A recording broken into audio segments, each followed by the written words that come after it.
China's struggle against the economic overhang of the coronavirus is far from over. Renewed limits on social activities has dampened the pace of recovery, as evident from the nearly 69% drop in tourism revenue during the three-day Dragon Boat Festival that officially ended Saturday. The restrictions are primarily in Beijing, where authorities increased social distancing measures and tightened scrutiny on travel in and out of the capital city after a cluster of COVID-19 cases emerged just 2 weeks before the holiday. Nationwide, many scenic spots are still capping visitors at a fraction of total capacity. This year, the roughly 81 million tourist trips during the festival brought in revenue of 28 billion yuan, $73 billion, according to China's Ministry of Culture and Tourism. That marked a drop of 68% from the 33 billion yuan in tourism revenue during the festival last year, which fell in early June. Nearly 98 million tourist trips were made then, according to official figures.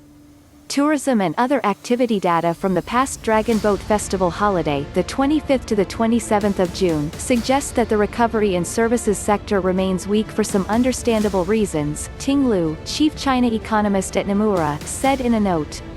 He pointed to increased social distancing measures and consumer confidence, clouded by elevated uncertainty and high unemployment rate. Due to the travel bans, almost no cross-border trips were made during the Dragon Boat Festival holiday this year, Lu said. These data suggest no significant improvement from the Labor Day holiday, in May. COVID-19 first emerged late last year in the Chinese city of Wuhan. In an attempt to control the spread of the disease, more than half of the country extended a Lunar New Year holiday shutdown by at least a week in February. While the outbreak stalled within weeks and much of the country resumed work by April, China faced the new challenge of travelers bringing the virus into the country from overseas. The spread of COVID-19 to major economies in a global pandemic, now infecting more than 10 million and killing over 500,000, also hit demand for China's exports. The country is trying to shift its reliance from exports to domestic consumption for growth. With international borders largely closed, the hope is that the billions of dollars spent on foreign tourism last year will now be redirected within China.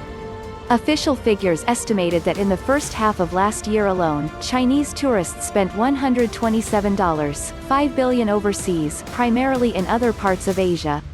It's less certain whether most Chinese consumers have the income and confidence to spend on such a level this year, given the shock of the coronavirus. Retail sales of consumer goods in China for the first 5 months of the year fell 13.5% from a year ago to about 87 billion yuan, $1.95 billion, according to the National Bureau of Statistics.